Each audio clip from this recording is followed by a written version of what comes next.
April 13, 1944, 26,000 feet over Bremen, Germany. The sky was burning. Flak bursts erupted like black flowers across the horizon as B-17 flying fortresses of the U.S. 8th Air Force clawed their way toward their target. Below them, the city's steel factories gleamed under the morning haze, one of Nazi Germany's vital lifelines. Above them, the contrails of enemy fighters streaked in like white scars. Inside the lead bomber, Old Faithful, the air was thick with sweat, smoke, and the smell of gun oil. In the tail turret sat Staff Sergeant Henry Hank Evers, 22 years old, a farm kid from Iowa turned machine gunner. He had flown 18 missions already, but this one felt different. His intercom crackled. "Tail, this is pilot bandits inbound, 9 o'clock high." Hank swiveled the twin .50 caliber Brownings, scanning the sky through his frosted plexiglass dome. The hum of the engines vibrated through his bones. Then he saw them, a formation of Messerschmitt Bf 109s, slicing down from the sun. "Jesus, they're comin' in fast," he muttered. The first volley tore through the formation. A B-17 two planes overburst into flames, breaking apart midair. Parachutes blossomed against the blue. Hank's stomach twisted. "Here they come again," shouted the waist gunner.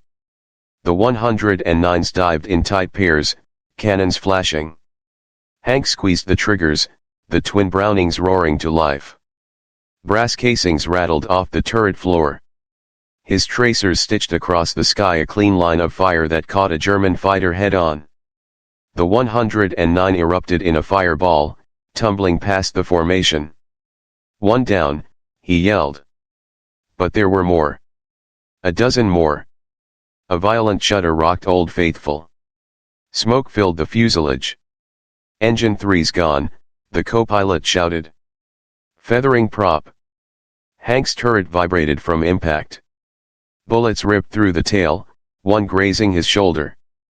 Pain flared hot and sharp. He gritted his teeth, swung the guns, and kept firing. Then came the hit that changed everything. A 20mm shell tore through the fuselage, igniting a fuel line. Flames erupted along the right wing.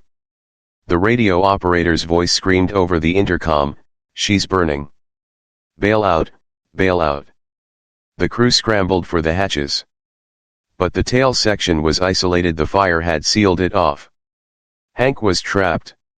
He looked up, saw the German formation wheeling for another pass, and knew what was coming. There was no escape. "Tail to crew," he said into the mic, his voice steady. "You boys get out. I'll keep 'em busy. God damn it, Hank, bail out." But he didn't answer. He tightened his harness, fed a fresh belt of ammunition into the Brownings, and aimed through the gun sight. The enemy was coming straight for him. 12 Messerschmitts, a storm of steel and smoke bearing down on one burning bomber. Hank Evers took a deep breath and muttered, "All right, let's dance." He opened fire. The sky was chaos.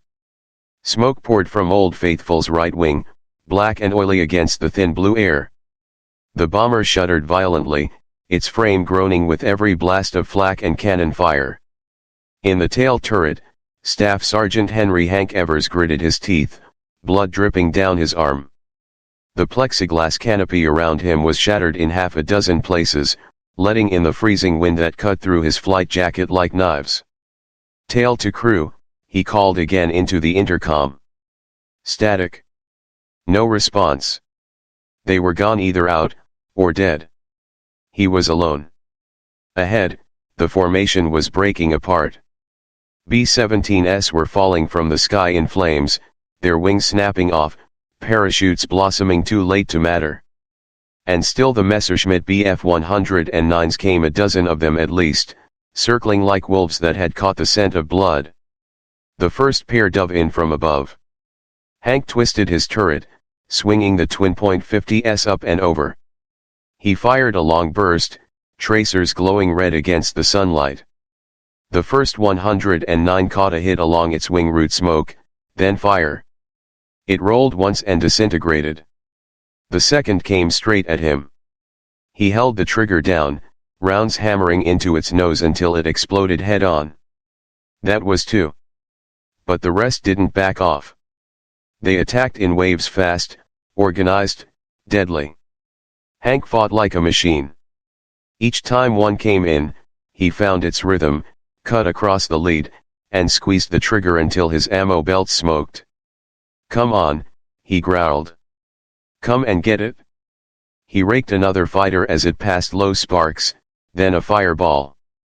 A fourth overshot his tail, tried to climb, stalled, and spiraled into the burning wreck of another B-17 below. The bomber shook again, cannon shells ripping through the fuselage, flames licking at the tail. The heat was unbearable now, paint blistering off the metal around him. He could hear the popping of fuel tanks rupturing one by one. But he didn't stop. Another 109 dove in from dead astern, guns blazing. Hank waited until the last possible second, then opened fire. His tracers walked across the canopy, hitting square. The German pilot never had a chance. 5. Another two came in from the flanks.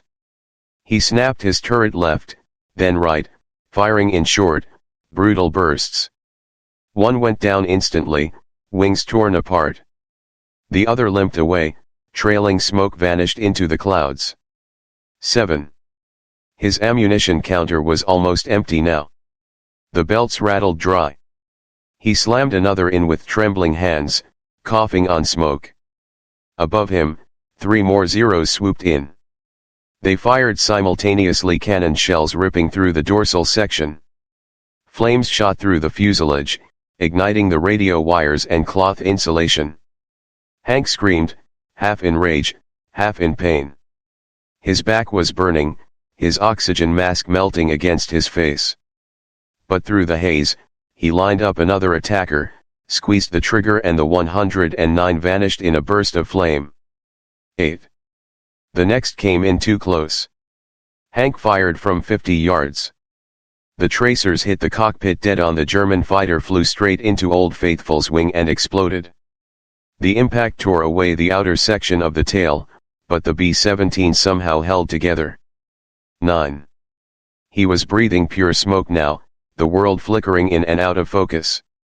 His ammunition ran out mid-burst. He kicked the manual crank, swung the turret around manually, and reloaded by feel. His gloves were burned through. His hands were raw. Another 109 dove in. He fired again. 10. "Come on," he whispered through cracked lips. "Just a little more." The last two German fighters broke formation and dove for him at once, one from above, one from below. Hank fired at the upper one first, hit its oil tank, and then ripped the lower one in half as it climbed through the wreckage. Both exploded almost simultaneously, debris flashing past his shattered turret. 12. Then, silence. The sky was empty. The Luftwaffe pilots, those who survived, would later say it was like flying into a wall of fire. One man, alone in a dying bomber, had destroyed half their formation in 4 minutes. Inside Old Faithful, the fire consumed everything. Hank Evers, still strapped in his turret, never moved again. But the smoke trail from his wreck could be seen for miles, a black mark against the sky that, for once, didn't symbolize defeat. Because of his last stand, the rest of the Formation 8 bombers made it home. And air combat would never be the same again. Hours later, as the sun fell behind the haze of Northern Europe, the surviving B-17s of the 100th Bomb Group limped back across the channel, bullet-riddled, oil-stained, and missing formation mates. Their crews were silent. Every man aboard knew who they owed their lives to. In the lead ship, Captain James Hollins, the formation commander, radioed base. Old Faithful down over Bremen. Tail gunner stayed at his post. Repeat, tail gunner stayed at his post until the end. At Thorpe Abbotts Airfield, England, mechanics counted the returning planes. 8 bombers, out of 14. When Hollins's crew stepped off, they didn't celebrate. They walked to the briefing hut, set their gear down, and told the story in fragments, in stunned disbelief. They described the wall of tracers that had filled the sky. How the Luftwaffe pilots had broken off, one after another. How the B-17 that should have been a coffin somehow held its position long enough for the others to escape the kill zone. And they told of the man in the tail turret, Staff Sergeant Henry Hank Evers, gunner of Old Faithful. The intelligence officers took notes, slow and deliberate. When the last pilot finished, the room fell silent. No one spoke for nearly a minute.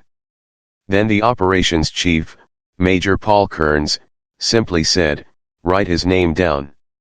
Every man who came home today writes because of him." 2 days later, RAF search crews found the wreckage of Old Faithful scattered in a German field outside Delmenhorst. The tail section was almost intact, half buried in the mud. Inside, still strapped in place, sat Hank Evers. The twin Brownings pointed toward the horizon, barrels scorched, ammunition spent. The gun counters told the story better than any words could. He had fired over 1,200 rounds in 4 minutes. Nearby, investigators found the remains of several German fighters, their serial numbers traced to JG-11, one of the Luftwaffe's veteran interceptor units. 12 confirmed kills. It was a record no one believed at first until radio intercepts confirmed it. Surviving German pilots described it in awe. The American tail gunner who did not stop firing, even after his plane was on fire. We could not pass him. Back in England, the news spread quietly. There were no parades, no headlines, not yet. Just whispers across the mess halls and flight lines. Did you hear about the gunner over Bremen? For the men of the 100th, Hank Evers became a ghost they carried with them. Every time a new mission launched, crews glanced toward the tail, checking their guns, tightening their harnesses because somewhere in their minds, they were thinking of him. Weeks later, the citation arrived from 8th Air Force Command. For conspicuous gallantry and intrepidity in aerial combat above and beyond the call of duty. Sergeant Henry Evers displayed extraordinary courage and determination, maintaining defensive fire while mortally wounded, destroying 12 enemy aircraft and enabling the survival of his formation. He was posthumously awarded the Medal of Honor, one of only a handful ever given to an air gunner. But even medals could not capture what had happened that day. In the years that followed, Allied tacticians rewrote bomber defense doctrine. Crews were trained to hold formation tighter, to interlock fields of fire, a system modeled after what Evers had done instinctively in his final stand. Air combat changed because one man, trapped and burning, refused to stop fighting. At Thorpe Abbotts, after the war, the men of the 100th built a small memorial on the airfield. It bore a simple inscription, carved by his surviving crewmates. To the tail gunner who stayed. The wind still moves through that old English grass, carrying the sound of engines long gone. And somewhere above, in the cold thin air where he made his stand, the ghost of Old Faithful still flies, guns blazing, sky on fire, a reminder that courage, once lit, never truly burns out.